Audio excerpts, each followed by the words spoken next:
Hey, salut les amis, je suis très heureux de vous retrouver sur la chaîne Bricole et Racagnac. J'espère que vous allez tous très bien. Voilà, alors aujourd'hui on se retrouve pour une toute nouvelle vidéo, mais avant ça, je tenais à vous remercier tous et toutes du fond du cœur, car nous sommes passés les 1000 abonnés. Oui, je pense même que nous sommes à 1025 ou presque 1030, je pense, quelque chose ainsi. Donc un grand merci à tous et toutes, ça me fait vraiment plaisir du fond du cœur. Je vous en remercie totalement. Maintenant, il ne reste plus qu'à attendre un petit peu le nombre d'heures de visionnage pour essayer d'arriver à 4000. Nous sommes à 3080, quelque chose comme ça, en espérant que ça arrive juste avant la fin mars. Et comme ça, la chaîne sera reconnue officiellement sans problème. Voilà, c'était la petite parenthèse de remerciements que je voulais vraiment vous faire, car franchement, ça m'a fait chaud au cœur. Alors, aujourd'hui, qu'est-ce qu'on va faire? Aujourd'hui, on va faire une petite présentation unboxing. Petite présentation unboxing concernant un casque moto. Un casque moto, le tout nouveau casque, le LS2 Helmet Vaillant type 2 solide. Donc, c'est un casque modulable et je vais vous en faire la présentation. Alors, deuxième petite parenthèse qu'il faut obligatoirement que je vous dise et que surtout que je répète, car je reçois énormément de mails et de petits messages en dessous des vidéos qui me disent où est le produit, combien coûte le produit, où puis-je me procurer le produit, quel est le prix du produit. Il faut savoir pourtant je le dis dans chaque vidéo et je l'écris, mais bon, je le répète donc ici, mais en début de vidéo, parce qu'à mon avis, peut-être beaucoup d'entre vous ne vont pas jusqu'à la fin de la vidéo pour écouter. À chaque vidéo présentée, et cela depuis le début de la chaîne, en dessous de la vidéo, vous allez retrouver à chaque fois tous les liens. Mais quand je dis tous les liens, c'est tous les liens, soit des produits utilisés dans la vidéo quand c'est une vidéo mécanique, ou soit le lien du produit démontré en unboxing ou en présentation de produit, qui vous amène bien sûr sur une page qui n'est pas nécessairement la page qui vous oblige à acheter le produit. Vous pouvez peut-être le trouver ailleurs, hein. Mais bon, la page principale, je vais dire, du produit. Vous avez toute la description, bien sûr, du produit et surtout son prix et les disponibilités. Voilà, donc juste les liens en dessous des vidéos. Vous avez ça sur toutes les vidéos qui existent depuis le début de la chaîne Bricole et Racagnac. Voilà, j'espère que ça en aidera plus d'un. Alors, bien entendu, comme d'habitude, on ne déroge pas à la règle. Si les vidéos vous plaisent, si la chaîne vous plaît, vous cliquez sur le petit bouton s'abonner. Vous mettez bien sûr le petit pouce bleu qui sert au référencement très important sur YouTube, qui nous a permis d'ailleurs à faire toute une grande communauté. Je remercie d'ailleurs aussi, n'oubliez pas qu'il y a une communauté aussi sur Facebook et sur Instagram. Instagram, ça commence tout doucement à grimper. Facebook, on est déjà presque 800. Donc vous retrouvez ça sous un groupe qui s'appelle bien sûr Bricole et Racagnac. Donc voilà, n'oubliez pas non plus la petite cloche qui permet de vous être averti des vidéos à venir. Donc le petit pouce bleu, ça je l'ai dit.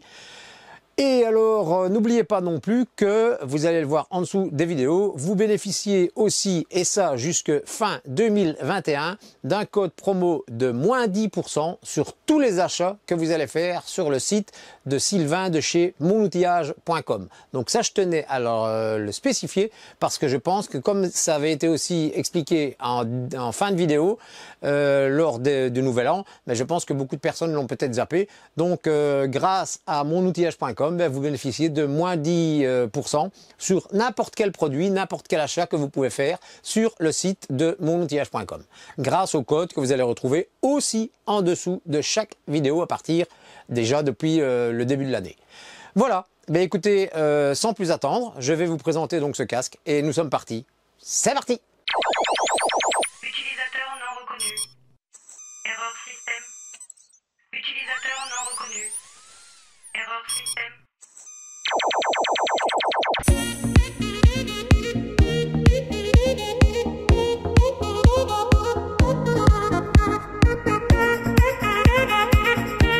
Voilà les amis, donc voici le nouveau casque, le LS2 Helmet, le Helmet Vaillant 2 solide.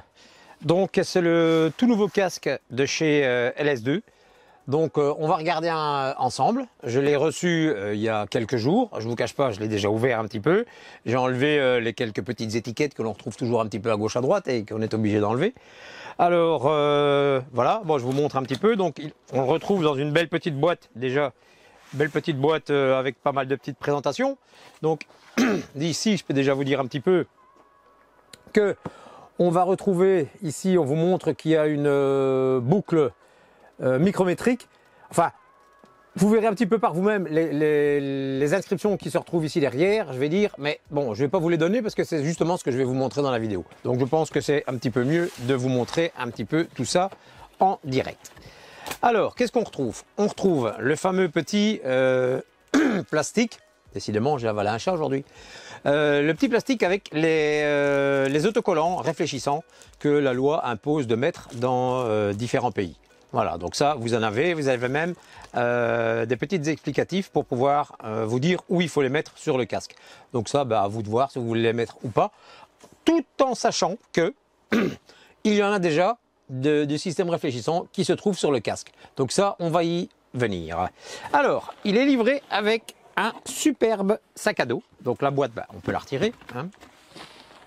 On va mettre ça là. Voilà. Il est livré dans un superbe sac à dos. Donc qui peut vous servir également bah, de sac à dos pour autre chose quand vous allez faire vos balades. Ou bah, vous servir également comme sac à dos pour transporter un deuxième casque si jamais vous allez chercher une tierce personne. Alors ce sac à dos, ben, il possède un petit ventral ici où vous pouvez mettre bah, éventuellement vos papiers ou autre chose. Et alors deux belles sangles. Attention, c'est un sac, je vais dire, de bonne facture. Hein. C'est pas quelque chose. Non, non, c'est quelque chose. Le sac est complètement rembourré, il est épais et tout. Donc c'est vraiment quelque chose de très bien. Très très bien. Là, franchement, c'est nickel de la part de LS2. Alors, en plus de ça, il est dans une housse de protection. Donc je mets le casque pour l'instant de côté pour quand même vous montrer l'intérieur du sac. Voilà, donc vous pouvez voir que il est quand même bien épais. Il est en nylon très résistant. Donc moi pour moi, il a une petite poignée ici, des sangles réglables bien sûr. Donc moi je trouve que c'est quelque chose de tip top quand même, d'avoir un sac à dos comme ça donné avec un casque.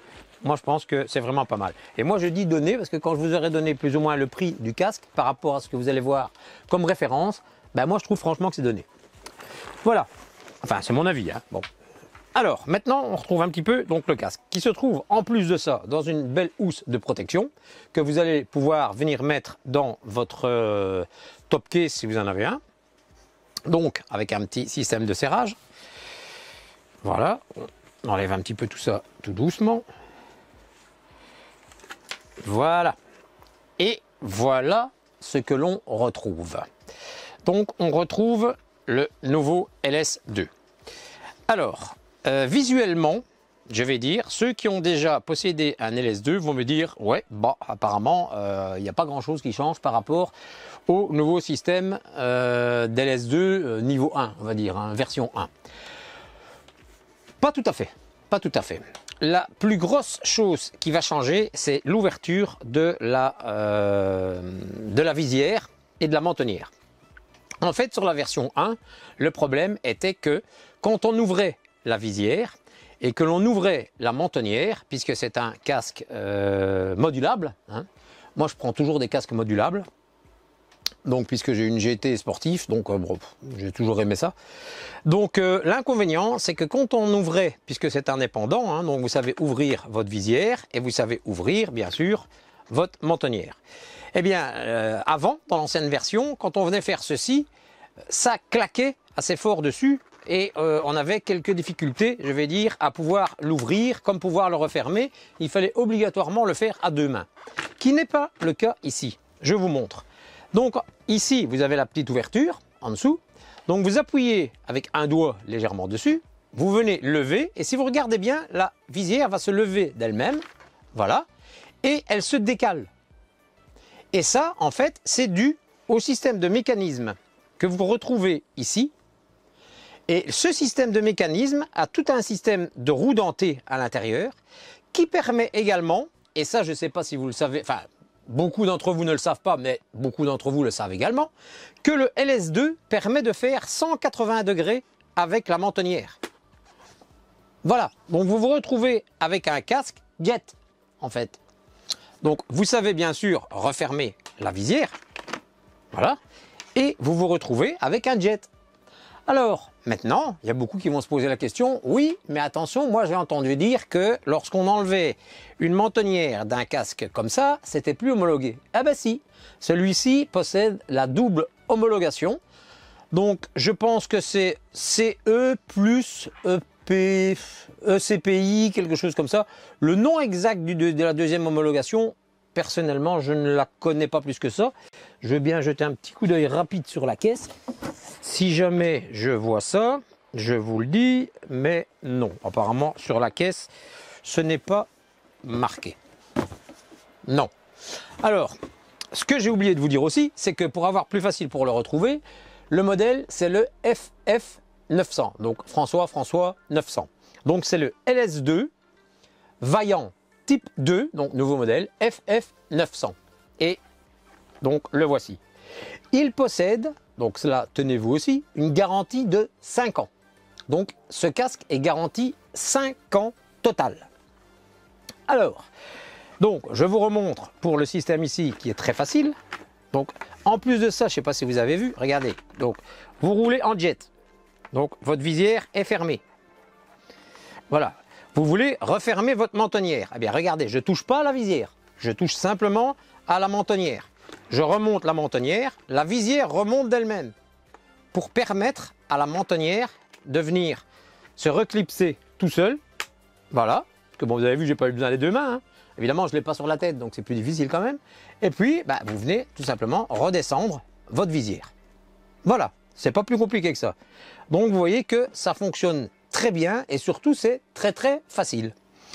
Alors, ce qui est très facile également et qui distingue de quasiment toutes les autres marques, hein, c'est que ce système, déjà à l'origine, donc ça, c'est pas la distinction, mais à l'origine, la visière est fournie avec un pin lock de marque Pinlock. Donc c'est un vrai pin lock qui est anti-buée. Donc pour les personnes qui ne savent pas, le pin lock est un double système de visière qui vient se mettre à l'intérieur et qui permet de ne pas avoir de buée ni de condensation sur la visière lorsque vous roulez. Alors, c'est un vrai pin lock de marque Pinlock. Et alors, ici, en fait, pour démonter cette visière, eh bien, vous avez deux petites tirettes, deux petits bitonniaux, on va dire comme ça. Hein, et vous n'avez absolument pas besoin d'outils, aucun outil. Donc, vous tirez légèrement sur le petit bitonio ici, vous remontez légèrement votre visière, et alors, en fait, vous avez deux petits ergots, comme ça.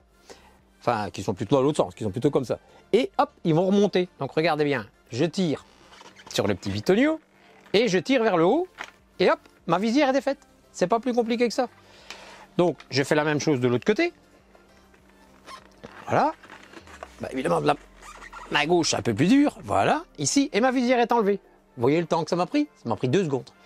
Et là, on voit un petit peu mieux donc le pin lock. Enfin, je ne sais pas si on va bien le voir à la caméra, mais vous voyez donc la deuxième partie où on voit un petit écart ici, ça c'est le pin lock. C'est la comment je vais dire, la petite chose qui permet de ne pas avoir de buée et de condensation sur le système. Alors, pour le remettre, même chose. Hein.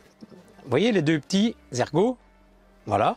Donc on vient mettre le premier ergot dedans, on soulève le petit bitonio, hop, ce côté-ci est déjà remis. On fait la même chose de l'autre côté, on met la partie basse, on soulève le petit bitonio, et hop, voilà, il est remis. Pas plus compliqué. Donc vous voyez que ça va très très très vite. Alors, maintenant, on va parler un petit peu des aérations sur ce casque. Donc les aérations, on retrouve un petit peu le genre d'aération type conventionnel qu'on retrouve un peu partout. Donc une aération de chaque côté sur le dessus du casque. Donc aération ici, voilà, ici, ici. Donc directement entrée d'air par là, sortie d'air par ici. Donc qui rafraîchit un petit peu la calotte du cerveau, on va dire. Voilà. Alors ici, vous avez une entrée d'air directement en facial, comme pas mal de casques également. Alors l'avantage également, c'est qu'ici, vous avez tout un système de ventilation devant, mais également au-dessus. Donc je ne sais pas si on le voit bien, mais ici vous avez tout un système de ventilation, un petit peu comme un dégivrage de pare-brise de voiture, vous voyez? Donc ça va venir un petit peu ventiler tout votre visière, et ce qui fera en même temps un deuxième système anti-buée, puisqu'il y aura quand même toujours une petite ventilation. Légère ventilation bien sûr, parce qu'à l'hiver, vous savez le couper pour ne pas être glagla dans votre casque, hein. Donc ça c'est évident. Alors, donc on continue dans les ventilations. Donc l'air rentre par ici, il ventile tout le côté du casque, il rentre par ici, il ressort par là, il ventile également toute la partie supérieure, sauf bien sûr si vous voulez fermer, hein, et il ressort par ici, donc à l'arrière du casque. Il ressort ici et il ressort ici également. Donc vous avez 3 sorties d'air sur ce casque. Et vous avez également ici, ce que vous pouvez voir ici, c'est ce que je vous disais tantôt, ce sont les parties réfléchissantes. Donc malheureusement, je ne pense pas que ça peut fonctionner si je coupe l'éclairage ici, parce que de toute façon, même si je coupe et que je vous mets dans le noir pour mettre une lampe de poche, l'appareil va compenser et de toute façon, vous ne verrez pas la partie réfléchissante. Mais si vous voyez bien toute cette partie grise ici, plus le petit triangle ici, eh bien ça, c'est réfléchissant la nuit. Donc même, je vais dire, sans avoir les fameux petits autocollants, obligatoires normalement à mettre, eh bien vous avez cette partie-là qui est déjà quand même réfléchissante. Donc c'est quand même pas mal. Alors, ce qui n'est pas négligeable non plus, c'est que ce casque existe, sans dire de bêtises, je pense que c'est entre 16 ou 18 coloris différents par type de casque. Donc ce type de casque, sans bouger de modèle ni rien du tout, a entre 16 et 18 types de coloris. Donc, vous avez ce coloris-ci, qui est le coloris noir mat, mais gris en même temps. Donc, vous avez le LS2 ici, qui est gris, et vous avez les petits boutons d'aération et les petits pourtours, vous voyez, qui sont légèrement chromés. Voilà. Maintenant, vous avez également cette partie-là qui est noire totale, avec le LS2 noir, tout noir, et puis vous avez avec tous les liserés rouges, jaunes, verts, et puis vous en avez avec des parties fluo, tout ça. Enfin ça, si vous allez sur le site LS, donc le site c'est LS2 Helmet. Mais là, je vous mettrai quand même, donc je le répète, toujours en dessous de la vidéo, dans la description, vous allez voir, vous allez retrouver le lien de LS2 pour vous retrouver un petit peu et choisir celui qui vous irait le mieux. Alors, on continue un petit peu. Ce qui est très intéressant également, c'est que on retrouve, donc ici je vais quand même l'ouvrir, on verra un petit peu mieux, voilà. On retrouve ce que l'on appelle, je vais mettre la housse en dessous pour pas le griffer, voilà. On retrouve une boucle micrométrique, donc c'est la fameuse boucle, enfin pas la mentonnière, mais la boucle qui vient en dessous du casque pour vous soutenir. Celle-ci, elle est micrométrique, mais l'avantage, c'est qu'en plus, elle est en métal. Donc, elle ne risque absolument pas de casser lors d'un choc et qui éventuellement permettrait au casque d'être éjecté de votre tête. Ben non, celle-ci est totalement en métal avec toute une partie caoutchoutée tout le tour pour vous éviter de frotter sur votre menton ou sur le bas de votre visage pour vous faire mal. Donc c'est extrêmement bien fini, vous le verrez par vous-même, le casque est d'une finition exceptionnelle. Franchement, là, il n'y a absolument rien à dire. Alors, pour l'intérieur, maintenant, on en vient un petit peu à la problématique que beaucoup de casques ont, ce sont les mousses. À savoir que le motard qui roule depuis des années, il va très bien comprendre ce que je dis, tandis que le petit nouveau, je vais dire, bon, il faut un petit peu en informer, c'est comme tout le monde, et un petit peu dans tout corps de métier, comme dans tout.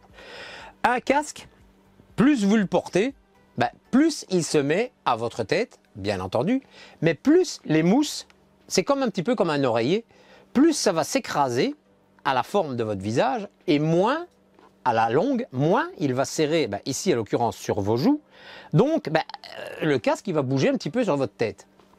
Donc il faut savoir que lorsque vous choisissez un casque, il faut toujours le choisir légèrement serrant, mais surtout aux joues, donc ici.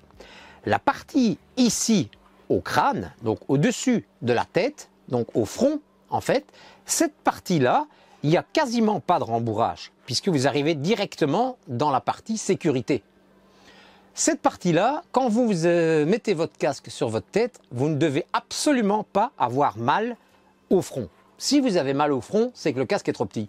Si maintenant, en ayant mis le casque et votre tête et qu'il est refermé et que votre casque bouge comme ça ou il bouge comme ça, c'est qu'il est trop grand. Voilà. Alors, il faut savoir aussi qu'un casque modulable comme ceci, lorsque vous le mettez, vous devez le prendre par les deux jugulaires ici et le tirer, parce que vous voyez comme il s'écarte, quoi. Donc vous devez l'écarter comme ceci pour le passer sur votre tête et le relâcher. Et après ensuite, refermer la mentonnière qui va venir, clac, resserrer l'ensemble. Et c'est seulement là que vous allez voir si votre casque est bien adapté à votre tête. Donc c'est-à-dire que ceci, eh bien, ça doit venir bien prendre vos joues, et ici, ça ne doit pas faire mal. Après, le reste, ça s'adapte automatiquement avec ce que je viens de vous dire, puisque c'est comme des tailles, comme des blousons. Si les manches sont bonnes et si les épaules sont bonnes et le tour de taille est bon, bah, le reste généralement tombe plus ou moins bon. Ou alors c'est que, désolé, mais c'est que vous êtes mal foutu. Voilà. Enfin, donc, voilà donc un petit peu pour l'intérieur. Alors, ce qu'il y a aussi également à l'intérieur du casque, c'est qu'on retrouve, via ce petit bouton ici sur le côté, une visière pare-soleil avec un traitement anti-griffe, donc anti-griffure. Donc un petit peu comme sur les lunettes. Donc vous avez sur certaines lunettes vendues un traitement qui permet d'avoir moins de griffes. Maintenant c'est sûr que si je prends du papier de verre ou une pointe à tracer et que je viens passer sur le système, bah oui, là bien sûr ça va le faire. Mais il y a certaines visières où rien que le fait de passer avec sa main plusieurs fois, vous allez la griffer, elle va s'user. Eh bien ici c'est protégé, vous avez un film dessus. Donc ce qui veut dire aussi que lorsque vous le nettoyez, ben, vous le nettoyez avec les produits adéquats, du genre les mêmes produits qu'on utilise pour nettoyer les lunettes. Et non pas du détergent qu'on utilise pour la vaisselle ou des choses de genre. C'est exactement le même que pour une carrosserie de voiture, quoi. On ne lave pas une voiture avec du détergent de vaisselle. Voilà. On utilise des produits bien adéquats, un petit peu plus doux, parfois un petit peu plus agressifs pour différentes parties, mais on reste dans la logique des choses. Chaque produit a sa propre propriété pour chaque engin. Donc voilà. Alors, donc ici, bah, très facile l'utilisation. La visière, il y a un petit clac quand on arrive dans le bas et il y a un petit clac également quand on arrive dans le haut. Pourquoi? Ben parce que certains modèles, lorsque vous la levez ou que vous la descendez et que vous roulez un petit peu sur certains pavés, ben votre visière, soit elle descend toute seule ou soit elle remonte. Mais ici, avec les petits arrêts qu'il y a de part et d'autre, ça n'arrive pas. Ça n'arrive pas, ça bouge pas. Ça bouge pas du tout, ça reste bien en place, donc là, il n'y a pas de problème. Alors, pour ceux qui se poseraient la question de savoir... Oui, mais moi, j'aime pas trop avec le petit levier ici sur le côté, parce que évidemment, quand on le met, mais on est côté gauche, donc côté où normalement on vient positionner les petites radios intercom, donc les petits intercoms style, je sais plus moi, bon, enfin un comme ça qui me vient, Sena par exemple, qui me vient à l'esprit, les petits intercoms Bluetooth pour communiquer entre passagers. Et beaucoup de gens disent, bah oui, mais moi j'aime pas trop, parce que quand il est là sur le côté, on sait pas venir le mettre. Et comme généralement, ben, on le met du côté gauche, toujours côté contraire à son accélérateur, parce que bon, sinon, si vous le mettez du côté droit sur votre casque, ben, vous comprenez bien que vous devez lâcher l'accélérateur pour pouvoir aller appuyer sur le bouton de votre intercom. Ça se fait pas. Donc l'intercom vient se mettre du côté gauche du casque pour permettre de ne pas lâcher le guidon de votre main droite. Eh bien, ne vous inquiétez pas, donc on revient au mouton, ne vous inquiétez pas, il y a la place exprès. Juste après la petite aisance ici pour le passage, il y a la place exprès pour venir intégrer votre système intercom qui n'oblige en aucun cas, bien sûr, contrairement à certaines marques haut de gamme, de prendre un système de chez eux. Non, non, ici vous pouvez mettre un système conventionnel. Donc si vous en avez déjà un sur un autre casque, pas de problème, il ira sur celui-ci. Pourquoi? Ben parce qu'en plus, à l'intérieur, ici, donc je ne sais pas si vous le voyez un petit peu, voilà, hein, on retrouve des orifices rouges que l'on sait enlever et derrière vous avez un prédécoupage, mais ça je vous montrerai un petit peu dans une autre vidéo. Vous avez un prédécoupage qui est prévu pour venir mettre directement les écouteurs à l'intérieur. Donc ça permet deux choses très importantes, surtout moi dans mon cas, d'ailleurs si je vous le montre vous allez comprendre tout de suite, les lunettes. Donc Un motocycliste, lorsqu'il roule en moto, s'il porte des lunettes, il faut impérativement qu'il puisse remettre ses lunettes lorsqu'il roule. Parce que moi, si je tire mes lunettes et que je fais pour rouler, il faut que je suive quelqu'un qui est devant moi, sinon je vois pas où je roule. Là, bigleux comme une taupe. Ah ouais. Alors, il y a beaucoup de casques qui n'ont pas de possibilité ni comment est-ce que je vais dire, assez d'aisance pour pouvoir remettre des lunettes. Et lorsque vous mettez les lunettes, eh bien en fait, les mousses qui se trouvent sur le côté viennent tellement appuyer sur vos oreilles que en fait vous avez la petite barrette de vos lunettes qui vient vous faire mal sur le derrière de vos oreilles. Et après 50 km, vous êtes tellement rouge et vous avez tellement mal que vous devez vous arrêter et choisir soit de rouler avec des lunettes ou enfin pas rouler sans casque bien sûr, mais bon, soit enlever vos lunettes et voilà quoi. Bon, on n'a pas trop le choix. Ici, c'est pas le cas. Vous avez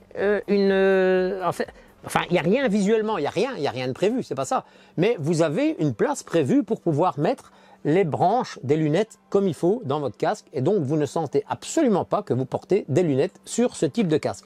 Ça, c'est génial. Alors, la deuxième chose que je voulais vous dire aussi, c'est que comme vous venez mettre des petits écouteurs à l'intérieur, donc des écouteurs de ce style-là, en fait, ce sont des écouteurs bien spécifiques pour les systèmes Bluetooth. Donc c'est un écouteur qui est extrêmement plat, comme vous pouvez le voir, et que vous devez venir mettre dans vos casques. Eh bien, il y a certains casques, comme ils n'ont pas la prédécoupe pour pouvoir mettre ce genre d'écouteurs, bien ça fait une superposition dans votre casque. Même que ce soit derrière le mousse, mais ça fait une superposition. Eh bien, vous venez mettre ce genre d'écouteurs derrière le mousse est repoussé légèrement, soit ça vous fait déjà mal au niveau des oreilles, parce que c'est évidemment au niveau des oreilles, mais en plus de ça, si vous devez remettre des lunettes, là je vous dis pas, c'est l'horreur. Là, c'est une horreur totale. Ici, c'est absolument pas le cas. Tout est prévu pour les lunettes et en même temps pour les écouteurs. Donc ça, c'est un top. Alors, donc voilà, comme ça vous avez un petit peu compris le tour. Alors, je vous explique également, tout est démontable, déhoussable. Donc on s'est enlevé les mousses ici, latéraux, les deux mousses. On s'est enlevé toute la partie intérieure également. On s'est tout déclipsé et vous pouvez tout mettre directement à laver. Je n'ai pas encore exactement regardé la petite étiquette expliquant le principe du lavage, parce qu'il y en a où on peut mettre directement dans la machine à laver, il y en a où il faut mettre un petit peu dans l'eau claire avec un petit peu de savon, quoi que ce soit. Personnellement, je n'ai pas encore regardé, mais ça, vous allez le voir de par vous-même également aussi. À savoir aussi que sur la boîte, donc je vous montre un petit peu, voilà, donc sur la boîte, ici, vous allez retrouver un QR code. Donc que vous pouvez venir scanner avec votre portable, donc GSM en Belgique, portable en France. Et ce QR code va vous amener directement sur la page du casque où vous pouvez, oups, voilà, malheureusement qu'il n'y a rien dedans parce qu'elle est vide, où vous pouvez à ce moment-là télécharger le mode d'emploi du casque et avoir toutes les instructions à ce sujet. Donc ça, c'est vraiment pas mal. Et dans toutes les langues, bien sûr. Enfin, toutes les langues. Je ne dis pas toutes les langues, mais les principales, quoi. Dont le français. Puisque ici, en l'occurrence, en notre cas, c'est le français. Donc voilà. Donc, on a parlé de la visière, on a parlé de la mentonnière. Alors, une chose que je veux vous montrer également. Pour choisir un casque. Bon, il y a beaucoup de gens qui disent « Ah, moi, je prends ce casque-là parce qu'il est moins cher. Et bon, comme ça, au moins, je suis tranquille. » Oui. Mais bon, un casque le moins cher, on va dire, un low cost, point de vue finance, oui, c'est sûr, il n'y a pas photo. Maintenant, il faut savoir qu'un casque doit être équilibré. Donc, ce qui veut dire que quand il est mis sur votre tête, il vient faire un certain poids sur votre colonne vertébrale. C'est logique. Donc, il faut que votre casque soit équilibré. Parce que si le casque part vers l'avant, eh bien, vous allez avoir mal au cervical. S'il part vers l'arrière, c'est la même chose. Vous devez pouvoir le retenir tout en conduisant, puisqu'en plus, vous allez avoir le vent de face quand vous allez rouler selon certaines visières et selon certaines motos. Vous allez encore avoir plus mal. Donc, il faut qu'un casque soit totalement équilibré. Eh bien, regardez celui-ci. Donc, je mets tout vers l'avant. Je mets la visière et je mets la mentonnière. Comment on fait pour voir si un casque est bien équilibré? Eh bien, c'est très simple. Vous le mettez comme ceci. Et vous mettez votre poing en plein milieu du casque et vous le lâchez. Et vous regardez tout simplement si le casque tient droit ou s'il part vers l'avant. Vous pouvez faire l'expérience avec un casque, si vous l'avez chez vous, un casque low cost, un casque bon marché ou quoi que ce soit. Beaucoup de casques intégraux, donc pas des modulables, beaucoup de casques intégraux, du fait que la mentonnière est fortement renforcée, penchent vers l'avant. Et c'est là que vous allez avoir mal à la tête et que vous allez vous dire que même si le casque est plus léger que celui-ci, vous allez avoir mal à la nuque après un certain nombre de kilomètres. Sauf si vous faites 10-20 km par jour, qui n'est pas mon cas. Moi, j'en fais entre 18 000 et 20 000 par an. Donc, enfin, j'en faisais avant l'accident, bien sûr. Donc voilà, vous faites ceci et vous voyez que le casque, ben, il reste droit. Maintenant, on va faire l'expérience avec la mentonnière vers l'arrière. Puisque là, normalement, ben, comme on met la mentonnière vers l'arrière, on est censé avoir plus de poids. Donc, je vais quand même enlever le déposer, pas qu'il chute. Voilà. On prend l'ensemble, on met tout vers l'arrière, comme ceci, on le laisse totalement ouvert. Je refais la même expérience, je le lâche, et il ne bouge pas. Il est aussi droit que tantôt. Donc ce qui veut dire que c'est totalement équilibré. Tout est totalement équilibré. Même si je viens mettre la visière vers l'avant, ben, vous pouvez regarder, voilà, il ne bouge pas le casque. On va essayer de vous le mettre droit. Voilà, il ne bouge pas le casque, il tient bien droit, quoi. Donc ça, c'est quand même quelque chose de superbe. C'est qu'on est sûr et certain qu'on ne va pas avoir mal la nuque quand on aura fini une balade de 150 voire de 200 km. Donc ça, c'est quand même nickel. Alors, ce casque a une très très bonne réputation sur son étanchéité le long de sa visière, aussi bien dans le bas que dans le haut de la visière. Il a une excellente réputation. Pourquoi? Parce qu'il a des petits caoutchoucs, quasiment comme tous les casques, vous allez me dire, mais ceux-ci, ben, c'est comme plus ou moins les toits ouvrants de voiture. Donc ils sont incurvés légèrement pour faire une sorte de petite gouttière et permettre à l'eau qui arrive ici de venir s'évacuer vers l'arrière. Contrairement à certains où c'est simplement un petit plat qui vient s'écraser lorsque vous fermez la visière, eh bien ici non. Ici ça va ruisseler le long, surtout qu'en plus, ben, quand vous roulez, l'air va le pousser. Donc vous n'aurez quasiment jamais d'eau qui va rester là, tout va toujours dégager d'un côté comme de l'autre. Donc ça, c'est très bien également aussi. Et la dernière petite chose aussi qui est quand même pas mal, c'est que pour lever la visière, ben, c'est pas comme d'habitude où on retrouve un petit morceau ici sur la visière pour le lever. Le morceau il se situe tout à fait en haut. Vous allez me dire, oui, bon, oui, mais ça change quoi? Ben, ça change pas mal de choses. Parce que quand vous avez des gants qui sont assez rugueux, donc, ou même des low cost, donc des bons marchés, mais des gants rugueux, quoi. Donc pas des gants en cuir, des gants rugueux, style textile, ou même des gants légèrement abîmés. Ça peut arriver. Hein. Eh bien, vous venez mettre ça ici, et vous poussez. Vous ripez toujours quand même un petit peu. C'est impossible de vraiment le tenir et de ne pas bouger d'un millimètre. Mais à chaque fois, vous faites toujours une griffe ici. Alors le pire, c'est que si vous ripez complètement, là, vous avez une griffe tout le long du casque. Tandis que là, ben, vous êtes au-dessus du casque. Donc vous ne savez pas le griffer, puisque vous êtes déjà au-dessus du casque pour l'ouvrir. Enfin, au-dessus de la visière, pardon. Donc ça, c'est aussi un très bon point.